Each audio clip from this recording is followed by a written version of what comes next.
We are live. We are live. Good morning, everybody. We have my friend Tony Wood. Yeah, so Tony, thanks for being here with us today. Yeah, Seth, always enjoyed time with you and Yes, Song Chasers.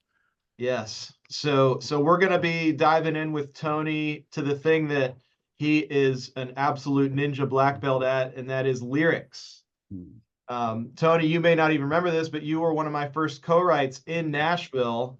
I do remember that. Yeah. Yeah, in 2007, maybe it Was was. it? Okay.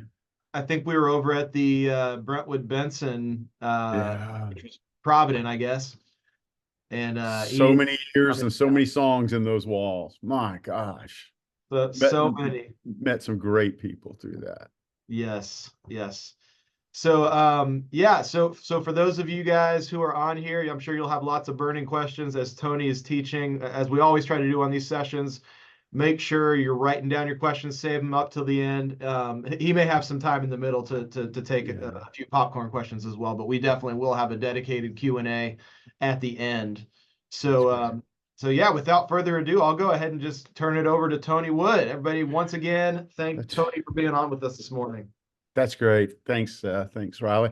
Um, hey, I don't know if I've met many of y'all at conferences along the way, but I always want to say, hey, congratulations on taking your craft seriously. Whether this is a recharge at the start of a new year or a continuation of a course, that you are investing in your calling and in your ministry. You are here. That puts you so much ahead of a number of other people who want to get better at writing, but just never really do something about it. And these are days where there are great resources. I came into this thing at a time where there was like one book I found someplace along the way.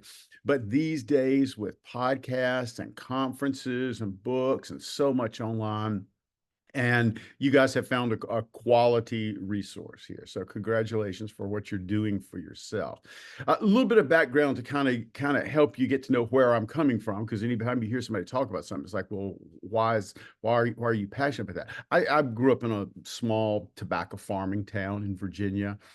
Started writing songs at about 15 years old. Just two big influences in life: church, a small Southern Baptist church that was the center of our one stoplight town. Youth group was everything. Youth choir. If you wanted to go to theme parks in the summer, to King's Dominion, anything like that, you had to be in the youth choir to do it. So that was a big influence to me. And also, I loved hymns at church just when we were singing. I grew up loving those mightily. So that's one stream. And then just pop radio, late 70s. Love that, love that. One day, uh, I, I there was a piano in the house, and I got friends to show me about three or four chords, and sat down and started writing a couple of really bad songs. Don't know why, but nobody said that I couldn't do it, so I started doing that. Um, I'll unpack some of that in a minute, but fast forward on through college, and after that, just kept writing, moved into writing about my faith. You write the first five or six bad, crappy love songs, and then you looked around for something else. And I just started writing the things that God was teaching me through church, through my youth group. Pretty well exhausted my 17-year-old depth of spiritual knowledge in about five songs, wrapped that all up, and then started looking around at my friends' lives, and that very delicate thing you do of mining other people's lives for your songs, which you do it so respectfully and so carefully. During college, there was a one of the resources was a thing called CCM Update, and you could they did this feature once a month where, for this month, for 30 days, this publisher in Nashville is looking for songs. If you put them on a tape, send a lyric in 30 days, we will listen to the one or two songs that you submit. And sometimes they wrote back letters. And I got back multiple letters from publishers over the course of a year that said, this music is stunningly average. ringing endorsement right there.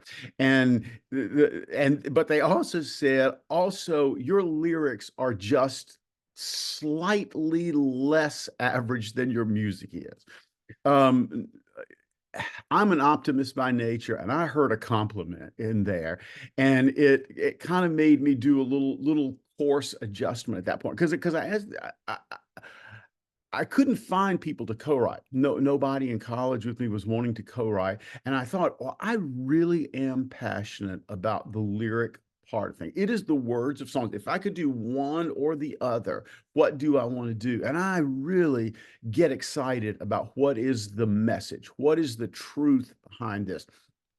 So I kind of made a wager about part of the way through college for me. I just thought, I bet somewhere in America this day, there's another guy that got the opposite letter of what I got, that said, your music is better than your lyrics. And I remember like praying, like, God, in your great sovereignty, could there ever be a time and a way when you put me in rooms with this guy that got that other letter? And the answer was yes.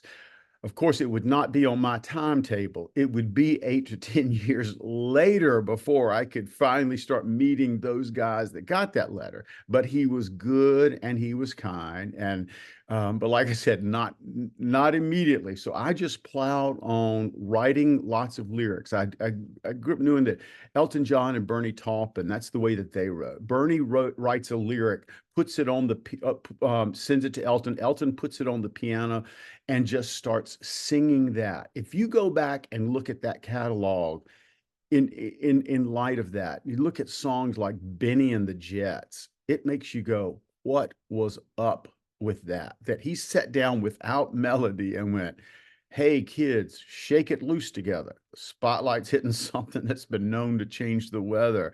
I mean, it's craziness, but it also attests to the absolute brilliance of Elton as a melody writer to make stuff like that sing. So um, that has been the passion spot for me. So when I moved to Nashville later, I was like, hey, I'm a lyric guy. I hope I've grown. And I mean, okay, honestly, that was 30 years ago. I signed my first deal 30 years ago as a staff writer. So I have been in rooms with some great people. Hope I have absorbed some musical skills from that, but still, that's how I view myself. As a guy on the lyric side of things. Christian music is defined by its lyrical content. It's the way NARAS, the organization that does the Grammys, recognizes what Christian music is. Everything else is by something musical about it, but we are a genre. All the genres under the Christian music umbrella, pop, AC, worship, Southern inspiration, any of that, it's all based on our lyrical content, putting the gospel for it. I'm completely biased in this, but I think lyrics are the most important part of the song.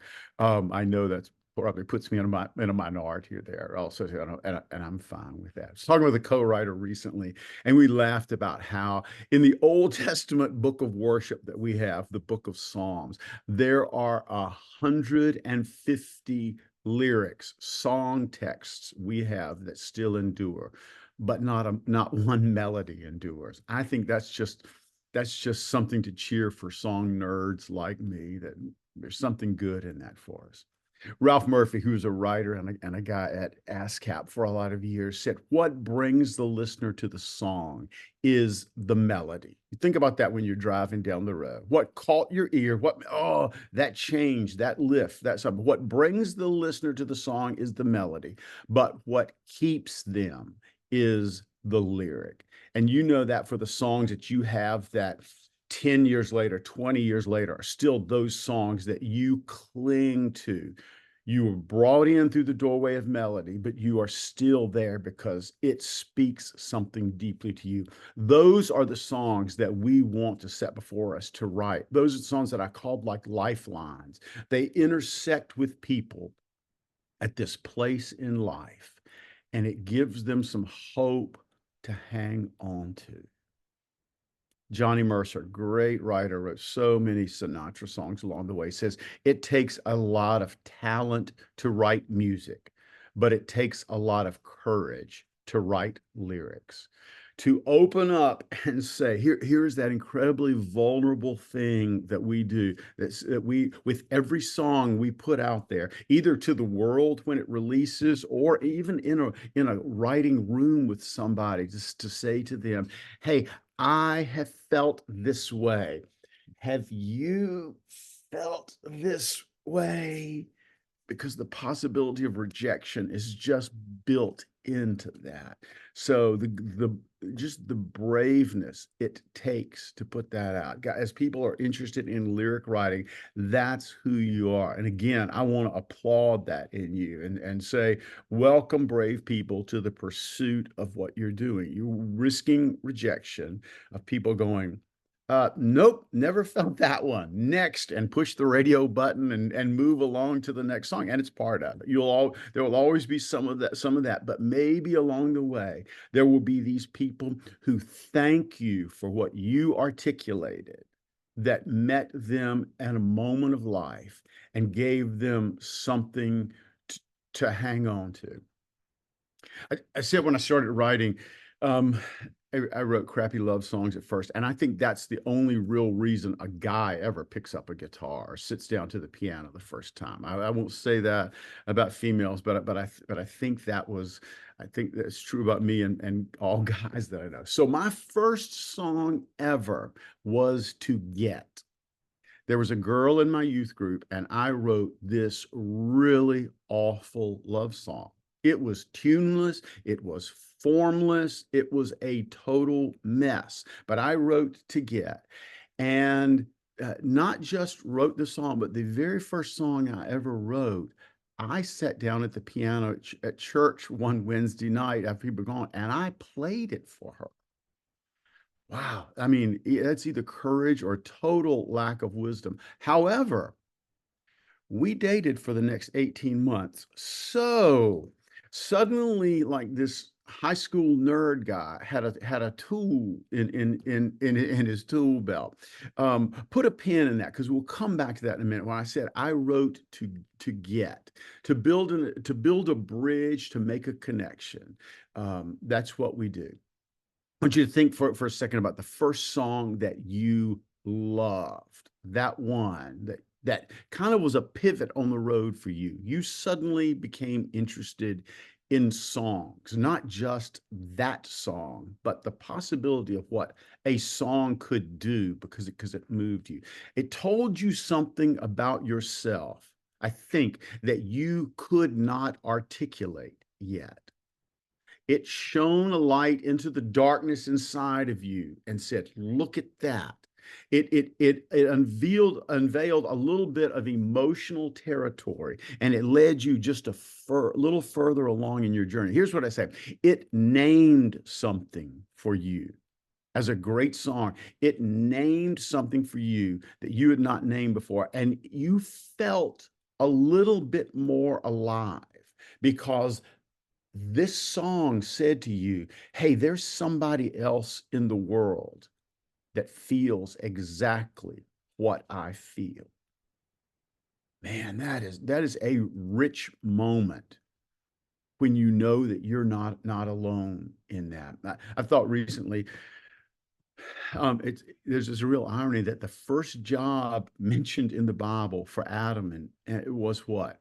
Was naming things, where God gave him the job of naming the animals. And it's what we do. We name moments in worship. We name moments in a life of faith. We name things that we have faced, that God sustained us in. And then we wrap it up in this poetry. Somebody marries it to a good melody, and it becomes a gift to people out there that want to receive it. So again, that's where the courageous part comes in, of being really honest and saying, hey, this is not the prettiest part of my life, but I'm going to wrap it up and put it out there and tell you what God did in my story. That it's just life-giving to them.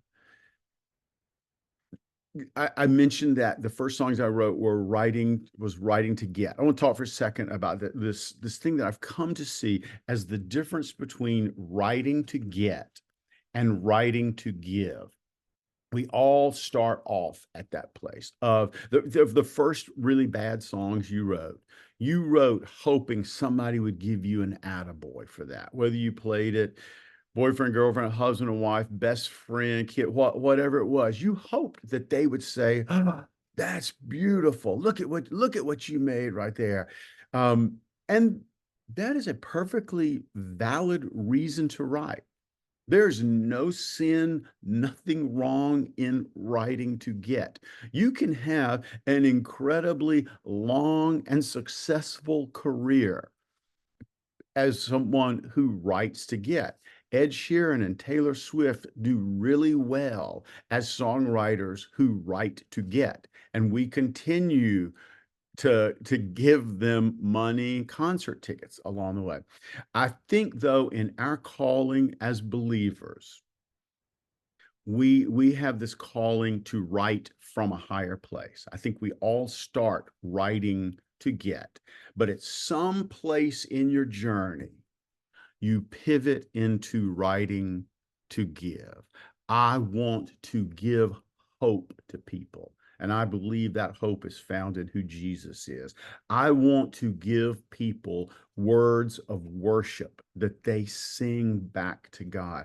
I want to give people a way to make sense of the craziness that they are feeling and go, oh yeah, somebody else in a song said this, and that's exactly what I felt. So we develop this mindset along the way. You can do this early in your journey, or you can do it late in your journey. I think the wisdom is as early as you do it, the better for you, the better for the world, better for the kingdom. But writing to serve others, that becomes the reason you sit down to the desk, to the guitar, to the laptop, wherever you do your writing, the reason that you pick up a pen or start pecking in your laptop. The question becomes, what does that person in the fifth row in my church need? And how can I speak something to them out of running it through the filter of what I've learned, what I've known and experienced about God? A co-writer recently gave me this great quote that said, expression is a short-sighted pursuit. Expression is just me saying this. I got to get this out. Expression is a short-sighted pursuit. Communication is a longer, harder, better road.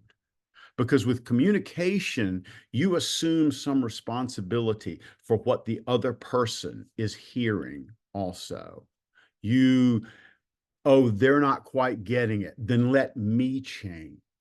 Let me say it in a little clearer way. And that's the editing piece that steps into the writing process. That's the thing where a publisher or somebody suggests, hey, I think you might want to rewrite that second verse. I think you're telling me something, but I'm not quite getting it right now. So communication is the longer, harder road, but it's what we're committed to. It is learning to learn the rules of writing, of what do great songs do. Oh, I'm not going to fight against that. I want to embrace that and absorb that. I don't want to just set off and say, oh, they'll just have to understand me on their own. Nope. I want to learn to speak to them through great crafting so that there's not a problem, that they get what I'm talking about. Writing a great lyric. Let's talk a couple things under that topic. Here, it begins, I think the part of writing a great lyric begins with a great idea. I mean, that's kind of obvious. That's not a rocket science right there. But, and the bigger the idea, the easier the write is, I think. Here's kind of some bad news along that. Learning to find great ideas, it is unteachable. Some people just have better radar for great song ideas than other people do. It's fun. I'm sitting here looking at a variety of faces on the screen. I think some of you probably have that antenna that you get 6 song titles or ideas a day. Others are going, I got a title last week that I'm thinking about. Some people just develop that. I don't know. I don't know how to teach that, other than, there's this cursed thing as writers, because we're only halfway paying attention to life around us anyway, because we're in our minds, we're thinking. It's that tough thing that if you're a writer and you're married, you've been busted at before for only halfway paying attention to some conversation while she's telling you something. And you're like, yeah, but she said this thing. Look at how those 2 words go together. Oh, she's still talking. Oh crap, what did I miss? It's that place of where we live, distracted by what the ideas are. Now, here's what I believe. If you get a great idea, like God bless the broken road that led me straight to you. If you have an idea that big, just don't mess it up and you're halfway to the bank. Understand not all of the ideas that you will get are great ideas. I just cleaned out my notebooks over the Christmas holiday, and I threw away about 40 to 50 pieces of paper that I've carried around for 3 or 4 years in my notebook. They're, song starts and scraps and things that I scribbled down. And I finally just went back and went, this is average to poor. This is never going to be special. I don't know why I wrote that down. Probably just bad Mexican food one night. But I'm letting it go to make room for better things on the page. But there are those bigger ideas. Miranda Lambert's The House That Built Me. Holy cow, that is just a better idea than most songs to begin with. Zach Williams' Chain Breaker. What a massive idea for a song right there. However, whatever you need to do to feed that in yourself with sermons, books, music, podcasts, real life conversations, TVs, movies, all of that. Feed that in yourself. The great song on the category of big ideas. I think the way that I look at it is what we're trying to give are new windows into old ideas. What I mean by that is all truth has been given, right? I mean, we're gonna agree with that. Scripture is very clear. All truth has been revealed. If somebody comes into a session with you and says, "Hey, I've got this new truth that I want to write about," it's like, I'm getting out of the room pretty fast, because I'm not looking for new truth. I'm looking for truth that is in line with the Word of God. All truth has been given to us, and every theme has been written. If you think about it, I mean, every song is first cousin to some other song that already exists out there. And I think that's true. Phil Wickham, Chris Tomlin, great writers like that. There are places in their songs where you go, well, that's a little bit musically like insert title here. Lyrically, it's a little bit like. So the fact that your songs are a little like something, that's just part of the process. It doesn't matter where you are as a writer, as a beginner, done it a few years, writer that's done it for decades. All your songs are still a little like something else there, but they're looking for the windows. Every window has not been looked through. And by that, I mean, we know about the love of God from 30 other writers or artists that we've heard about it from. What we've not heard is the love of God told through you, through your window, through your story, how God has impressed that upon your heart, has made that a part of who you are. That's the freshness. That's what's new and what you bring to it that's unique. Telling it your way, telling it through you, that tells me something about who God is through you. That's the pursuit of what we want. Again, that's back to that writing to give to that person who's sitting in your church or who's driving to work, listening to the radio, and hears your song come on there. They think it's their song. You feel like it's your song, but they think it's their song because it communicates their story so well. There's a great illustration of this of four blind guys standing around touching an elephant one time and describing what the elephant. One guy says, well, I don't know, there's this thing that keeps moving. It's kind of big and like a snake. That's what an elephant is. And this other guy's touching the leg and says, I don't know, man. It's like a tree trunk. It's massive and round. And a guy touching the tusk says, it's like a spear here. An elephant's like a spear. Well, what's true and what's right in that? Well, they're all somewhat right, but they're all limited in the telling of the story because they don't get the whole picture. Here's what we're doing with songs. We are giving small glimpses and little windows into an inexhaustible God. 10 million songs will never fully capture who he is. They won't even begin. Now, we all hear those songs along the way a couple times a year where you go, well, that's about as great a song as I've ever heard. I think I'll quit now.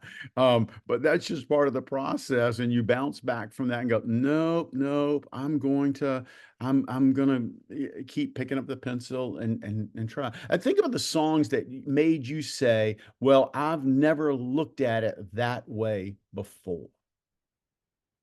And think about that now, but also think about that later today. What were the significant songs for you that shifted your perspective on who God is? They told you something you may have heard before, but you never quite felt it that way before.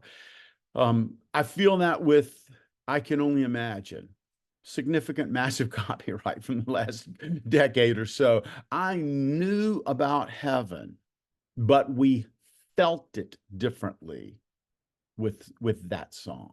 We suddenly felt, oh yes, that is the wonder, that is the surrender, that is the being captured in who God is. So all ideas have been written already, but not all windows have been looked through. And that is the gift of what you bring to the songwriting process. I want to hear the song that comes through the window of you. We'll continue down this path about great lyrics and talk about the thoroughly thought through song, because I love alliteration. That just makes me so happy right there. The thoroughly thought through song. Somebody a quote once said, some songs begin as lyrics in search of melody.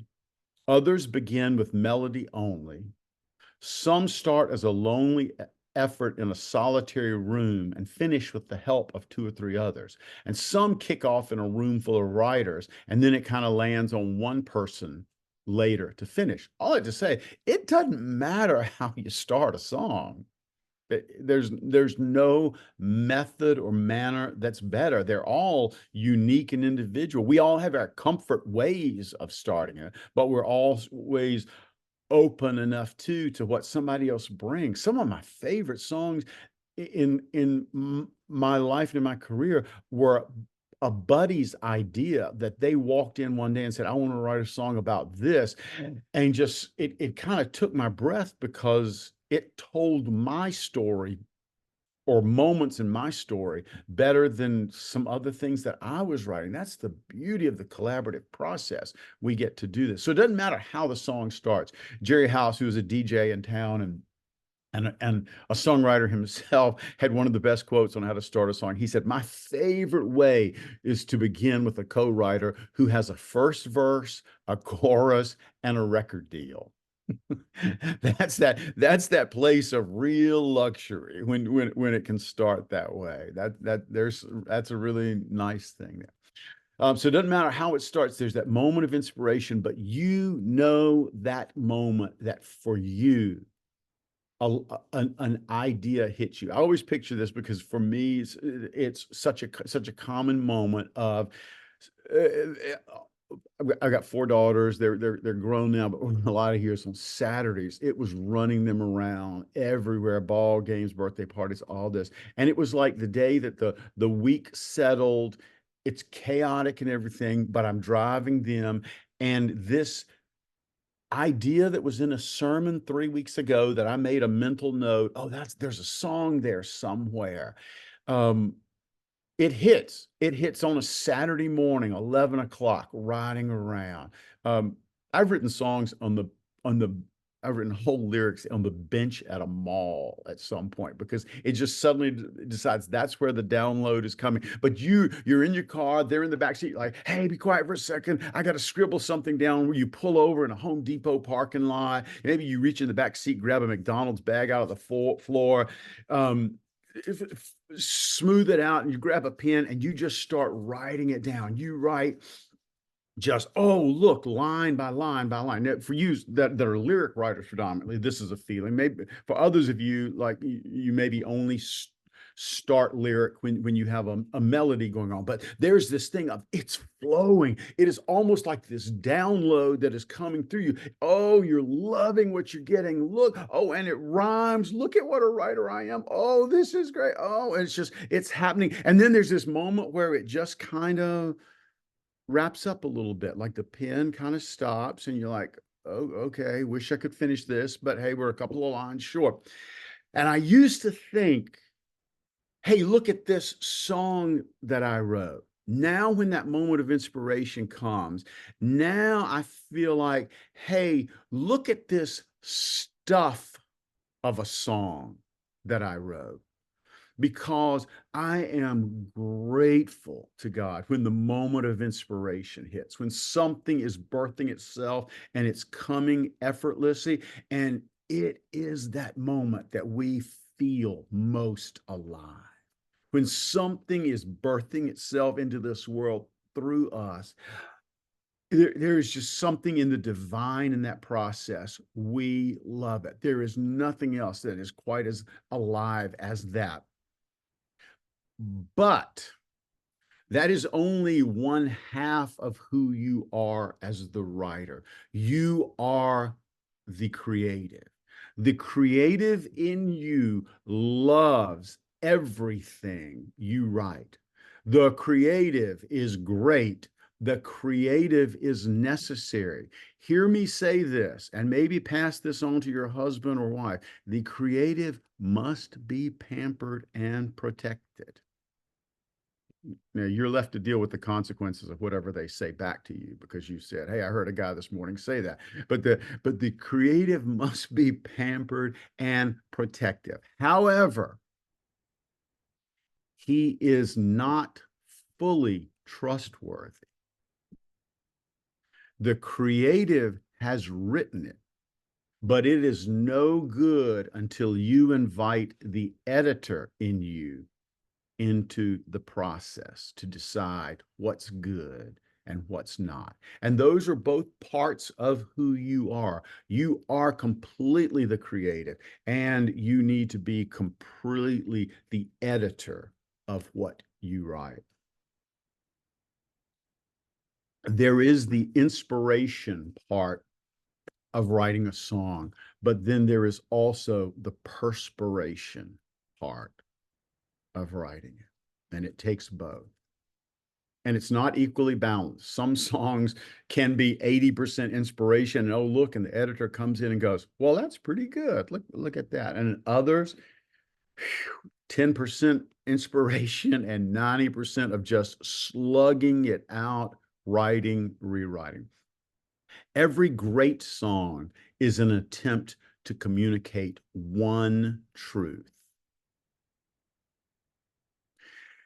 Great theater songwriter Stephen Sondheim said, I find it helpful to write at the top of a page, the left-hand corner of the page, what is the one truth of this song? I've often called that the North Star of the song that I write. I want to be able to say in one sentence and one sentence only, what is this song about? whether that's where I start a song or it's where I look back at that McDonald's bag that I scribbled down 12 lines on and I go, okay, what is this song about? Okay, the North Star on the song is God's faithfulness in the hard times of my life. Every line on this song now needs to be about God's faithfulness in the hard times of my life. Then you begin working through what you have line by line. Line one, oh yeah, lines up with the North Star. Line two, yes. Line three, oh yeah, and look, line one and three rhyme. Oh, that's great. Line four, line line four, the creative is going, oh, it's great. And the editor's going, not so sure.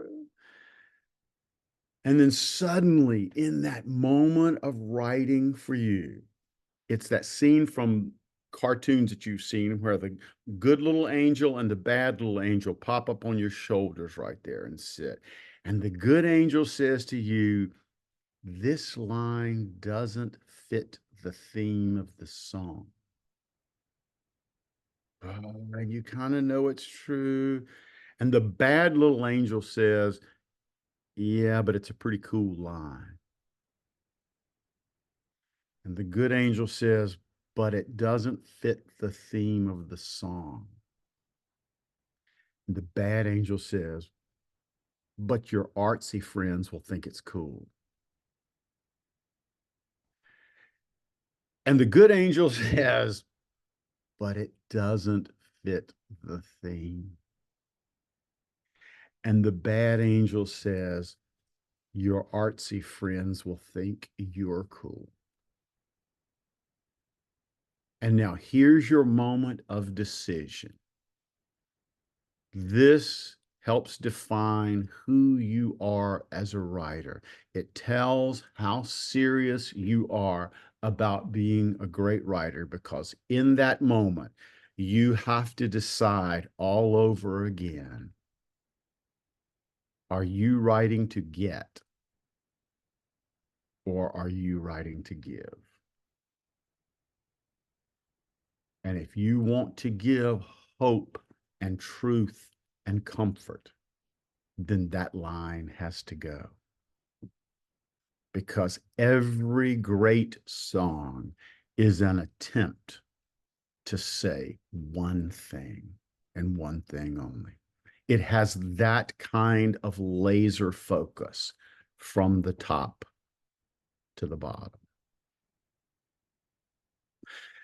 Feels like a good place to take a breath, see if there are questions here. I can go on, but also I love in times like this, because I've set enough songwriting classes, and I want to scratch where you itch. So if there are places that you're like, I've always wanted to ask somebody about this as a lyric writer, man, I'd love to dive in at that. Yeah, and thank you so much, Tony. There's so much gold in here. I always learn so much when you teach, and I know our folks, you got their brains spinning, and I'm sure they have lots of questions as well. Before we jump into Q&A mode, just for people watching this on the replay, how can people follow you, connect with you? We will paste, links in the show notes and Yeah. everything to your. Easiest way is tonywoodonline.com, and that has links to playlists there. It has links to Instagram, things like that. But that's probably the best doorway, tonywoodonline.com. Very cool, very cool.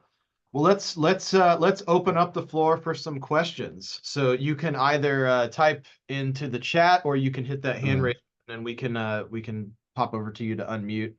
Looks like you've got Oh, a couple over here. Do you have the chat over here, Tony? I just opened it, but I wasn't looking at it earlier, and there is so much. So if there are questions tucked in there, I might lose them. I might not find them. So if you want to ask, or somebody, or I don't know how you handle this, but If you've asked any of the questions earlier, feel free to repaste them in. Debbie, we can start with her. It says, do you save any of those lines that you have to throw out? I have. I have sometimes they become their own song on another day. Yeah, if you go, the poetry of this is right, this is a good truth, it just doesn't completely match it. It's still your line, and it may be what you need on another day. Yeah, it's not an assessment of the lack of value or the goodness of a line. It just doesn't fit the fabric of what this one song you're writing today, but it might be a great line for another song on another day. Mm. I've written a whole other song off of a line in a verse one time that the song it wasn't right, it just died, and but there was a line in the first verse that I just loved. And a couple of years later, I made that the title of a whole other song. Yeah. Mm. That's good. Um, I'm gonna sum up Kip's got a good question. It's a rather long question, but I'll sum it up in the way of um, Tony, you've been at this for a long time, and the types of songs that were hits, when you started at it Hmm. are probably not going to have the same. You have to adapt as a songwriter. So Yes. can you speak just to the journey of that? I almost don't want it to be as much of a question as just hearing your thoughts on how you've kind of Yeah. adapted. It brought up Max Martin as a great example, who was getting hits in the 90s, but then he had to adapt and move into the 2000s. And so how have Yeah. you managed to do the same thing? Because you are still having hits today, but you had them in the 90s as well. Yeah, well, that is the evolution of industry, but industry is always in evolution. Where it is right now is not where it will be 5 years from now. So I'm not somebody who has ever wasted a lot of time and energy getting cranked up and ticked off about all of that. It's just a fact. Um, yeah, in the 90s, what I loved when I came to town was two guys could get in a room and you walk in the room and go, what is the best song on this day that we can write? What are you most passionate about writing today? And there were 10 or 12, 15 artists out there that were always looking. These were the days of Point of Grace, For Him, Phillips Craig and Dean, Avalon, Michael English, artists like that, who their labels were always looking for outside songs, and they would go through 300 to 400 songs to get down to the 10 songs that they recorded. I loved that. Just sitting with the buddy and go, what's the best thing we can write? Now, there are along the way artists that are the writer, and you get the opportunity to be in the room with them and help, um, hopefully through your skill set, help them birth something that is passionate for them. I think that's just the reality of where you look at songs on K-Love these days. There's not a song on those charts right now, and it hadn't been for a number of years, that the artist was not a part of writing. That's just a lot of factors in that, but that's just the reality for it. So I think if you're bent this way toward gloom and pessimism, you just go, well, it'll never work for me. I'll never get the chance to write with Brandon Lake, so that's not going to happen. As opposed to the person who is bent toward hope and optimism says, what are the writers and artists that I have access to these days that I can take my skill set and help serve? I've always trusted God in we want to elevate our platform. We're here. We want to be here. We want to be here. We want to be here. And that will never end. That is the discontent that is built into our flesh from the fall. Nothing is ever good enough. If you ever have the nice thing happen of there is a moment, if you have a song that makes it on a record and then makes it to the radio, there is that first time where you are riding along, you hear your song on the radio and you're like, oh, that's so good. And then that song goes off the radio and it's on to the next Matthew West song after that. And you're like, okay, did my life just peak in that moment? It's like, I hope not, because I hope you're not putting your whole identity into this one song. That's not who you are. You always move along. I know. And this is a joke that I make with writer buddies. It's like, what we're going to want on our deathbed, don't you? Just one more. just one more good cut, one more radio song, one more number one. That discontent is in us. So just acknowledge it. It's a part of who we are, but don't let it be the obsession. So who are the people that you have a chance to serve right now today with your skill set? Well, here's the starting place for everybody is you have people in your church that you can write songs for, whether you are the one singing them there or not, or is there somebody in your church? I don't have a performing bone in my body. I never wanted to. I don't really enjoy that kind of a thing. I enjoy having those people as my friends because I love them. But that moment where it's like, oh, now you've got to play and sing one, I'm like, kind of where I check out. So even in high school and college, I looked around and got my buddies to sing my songs. That is so satisfying for me.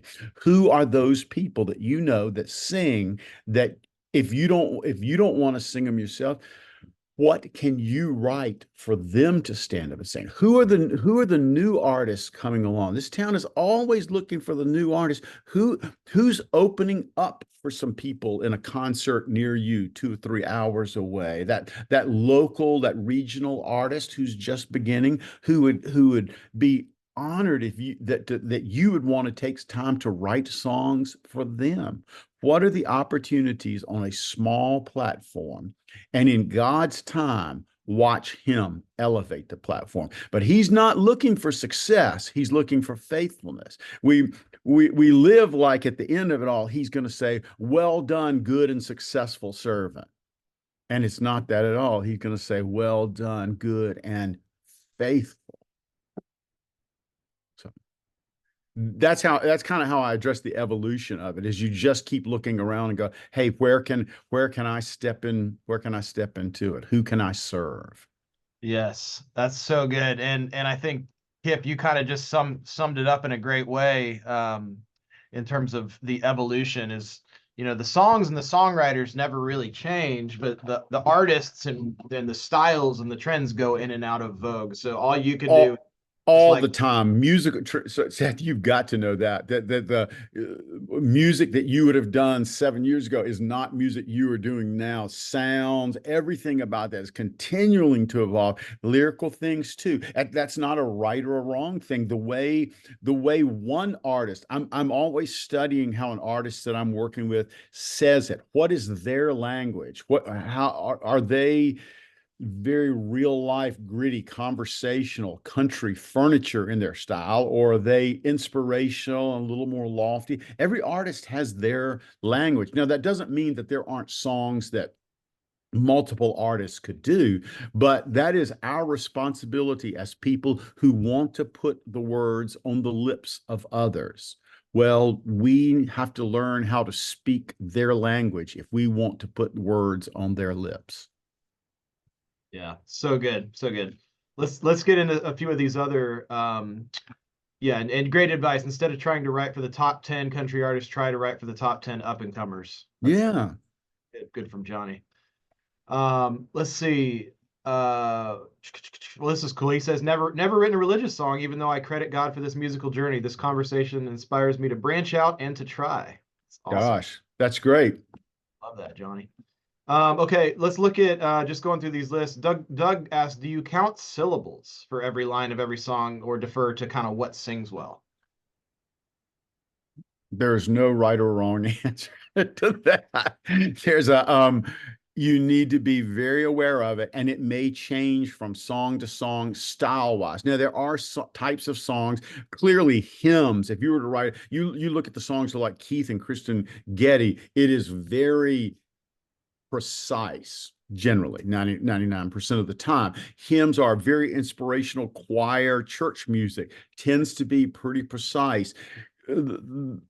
Pop music these days is very rhythmic. And so you may have lines that are different from the third line in verse one may not identically match the third line in verse two. However, I don't think you as a writer and as a guy growing in your craft, I don't think you want to use that as license to be lazy. I think you want to learn how to do it with excellence, match it up, make it work syllable for syllable, so that in time, once you've mastered that craft, you can back it off and relax a little bit. And some of that too is in reading the room with whoever you're with. Some artists are fine with that. Some want it very precise. Some are what you said, as long as it feels right. You see that in pop, you see that in country. But don't be lazy. Be excellent, master the craft, and then back it off later when the need is right. Yeah, well said. Let's see. Terry says, once you have a great line that starts a chorus or a verse, do you implement any sort of syllabic forms, such as the hymn style of 878? Interesting. Um, that is such a feel moment that continues to evolve. Yeah, I love that big moment. I worked on something yesterday where the first line of the chorus just sang itself outright. And then there kind of became this cadence of feeling the rest of the chorus. It was a da da da da da da da da da da da da da da da da da. I'm gonna repeat that da da da. But always very open-handed with it to let it continue to evolve. I think that's a place where you've got that great feeling line. Just see all of the options and possibilities right there. Where could it take you? And there just seems to always be this one that the radar within you goes, well, that's magic. I'm going to hang on to that one. Yeah. Yeah, well said. Let's see. Amy says, what is your process in developing a hook idea into a chorus and then a verse? Hmm. Um, yeah, and I do love starting songs that way of what's this idea. I'm trying to find Amy on here so I get it just right. Say the question again. Yeah, she says, what is your What is your step? step-by-step process in developing a hook idea? Yeah, okay. Yeah, that's like saying you've got the theme, the title, maybe even that piece that this is what it's called. Um, I love when I have the luxury, and if I'm writing by myself, I do that, and if I'm in the room, I quietly do it, is outline the song in my head when I can. I love it. I love to know what the whole song is about, if possible. You've got that truth of this is what the chorus is. Then the question becomes, okay, what's the first verse? The first verse is the road to that chorus. Well, how do you write that? Well, there's no rights and wrongs, 100 ways to get to that. Then the question becomes, okay, and that's where we tend to stop. What is we get that first verse and chorus, and I know this about everybody's face that I'm looking at right now. Somewhere in your notebook you have a half a dozen verses and choruses, and you're stuck. You've been looking at it for 6 months, and you wish, and it may take a co-writer to unstick you, but there's that moment as early in the process. I'd love to answer, what is that second verse about? Harlan Howard, the great country writer, one time complimented this young guy in town. He was talking to a bunch of writers, and he said, let me tell you how good this guy is. And he was like, how good is he? Harlan said, this guy can write a second verse all by himself. And you get the skill, what he was talking about like that. I mean, the thing is, I love to outline it. If I know if this is the truth of the chorus, how do I get there? Okay, I usually, that's your first verse, the most obvious way in. What is it though about that second verse? That second verse is a journey back to that chorus. You got to get there again. I only really in my life had one stretch where I got really stuck, and I can't remember for the life of me now what I read. But somebody said sometimes in our effort, that big download, like I said, you're writing it all so fast. Perhaps in that download moment, everything about the song is now in that first verse and chorus. And it's not a matter of crafting, it's a matter of pacing. Maybe you put your second verse idea in the third line of your first verse. Maybe you told it too fast. Maybe you go back and look at what you got and go, is there an idea tucked in there that I need to take out and make that my whole second verse? That unlocks some things for me. That's not the only answer. Some of it is just like, the bigger the idea, the easier the roads are to see to it. That idea where it's just your pulse is racing. It's like, I could write this verse, or I could write this verse, or I could write this verse. The hard ones are the small ideas. And sometimes I get that. If I've been stuck on it long enough, I'm going, well, maybe it's not quite as good as I think it is. Here is the trick of all tricks. You've got this thing that okay, what's the second verse about? There's a step beyond that that's even harder, and you go, what is the bridge about? Oh, that's the thing. Because sometimes if in the outline of my paper, if I'm writing by hand and writing down, if I can save myself 2 words and go, I've got this verse and chorus that's being born, and yet the second verse I go, God's providence and God's mercy. If I write that in the margin of my paper, then I know I'm not going to use those 2 key words in the first verse or in the chorus. So I have saved myself something to get to. I enjoy the process so much more when I know that once I've written that chorus, I've saved myself 2 ideas to incorporate into that second verse. And here's where it really gets fun. If you have saved yourself something for a bridge, like a meaty, significant bridge. Here is this third idea. That's when it's a lot of fun to write, because we've all written those songs where we've got the first verse, the chorus, second verse, the chorus. Well, it's still just 1:50. I probably need a bridge. And so you say, hallelujah, thank you, praise you, Jesus, and go back into the chorus again. That is the punt bridge of all time. And we've all written them. We've all written, and you even hear some successful songs where that kind of okay, it works for that song, but it's not a bridge like What a Beautiful Name has. You have no rival. You have no equal. Right there in that bridge, I was like, holy cow, that bridge is a whole other song waiting to be written. And they have put that much meat in a bridge. And that makes me love that song even more. And that's what we're reaching for. So it's a pacing issue a lot of times. Well said. We got a lot of great questions, but Tony, we're probably not gonna be able to get through all of them today, so we'll just end it up with this one. This is gonna be a good one, I think. What are your favorite kind of co-writers and why? Interesting.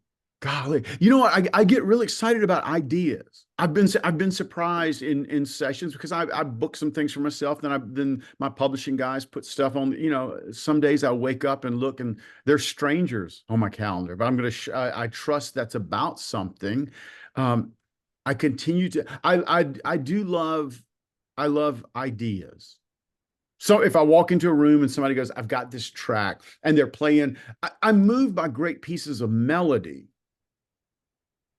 But just a track without a melody is a tougher place for me to engage, because then I've got to go, wait a minute, okay, what is this about? What truth is this about? Where does this marry into? But if somebody has got an idea or a title that just, it's so alive to me, man, the fireworks start right there. I do love a good title. That's a great way for me to engage and start, because as soon as they say it, I'm like, okay, you know, I'm only halfway paying attention to them for the next 3 minutes anyway. I hear them talking about something they saw on the drive in that morning, but I'm over back here going, what do I think about that? You know, mine's just sparking. And then we come together with what I'm feeling, with what they're feeling. Oh, well, okay. because the most beautiful words in any co-write become what if. And when you've got everybody saying, okay, but what if that's the second verse? What if no, what if we move it? What if that becomes the pre-chorus? Man, that's just adrenaline and enthusiasm and great things happening right there. When that word starts getting said a lot, it's happening. Songs getting born. You just I feel the energy and all of that. So big ideas. Man, I don't know. I've also do people. I've met some of my best friends just in writing rooms, people that, you know, if it's 2 a.m. and I need somebody, it's a ton of co-writers I've got that I feel like I could call, because what is an incredibly intimate thing that we do to sit and say, I felt this way. Do you feel this way? And they go, yes. Man, what a community thing of trustworthy, dear brothers and sisters in the Lord that I love. Yeah. Man, that's so good. And as Bev says, and I'm sure a lot of other people would reiterate it, please write a book about songwriting. Not sure. I don't know. I want to take the time. I'd rather write a next song than write a book about it. Yeah, exactly. But I do have one book out, but you can see about that on my website. Somebody's asking the question, social media, their Instagram. You can, if you just go to tonywoodonline.com, you can see the link to my Instagram account. I don't have Facebook or anything like that. So yeah. Okay. One more time, big hand for Tony Wood. This was absolutely amazing. I encourage you all to go back and rewatch the replay, digest this, stew with this, and let it flow out into your songwriting over the next month. Tony, thank you so much, my friend. You're a master. Thank you. Good seeing you, Seth. Thanks, Riley. Everybody. Appreciate you all. Have a rest of your Friday. Thanks for listening to this episode of the Made It in Music podcast. And be sure to check out our other episodes where we unpack hundreds of hot topics with some of the top music industry pros, both here in Nashville and all over the world. Subscribe to make sure that you automatically get future episodes, and leave us a review if you loved it. It would really help us out. Or send an email to support@fullcirclemusic.com if you have ideas for how we can improve the show. If you would like to become a Songchasers member and attend our training sessions live, head over to joinsongchasers.com to learn more. You also get additional exclusive training from music industry professionals. You get our royalty-free custom tracks from Seth Mosley. You get song reviews from me and my team, and you get access to a custom social media network we created exclusively for songwriters and musicians. There's nothing else like it on the internet. Head to joinsongchasers.com to learn how to join, and check out madeitinmusic.com for more content and episodes from this podcast. See you in the next episode.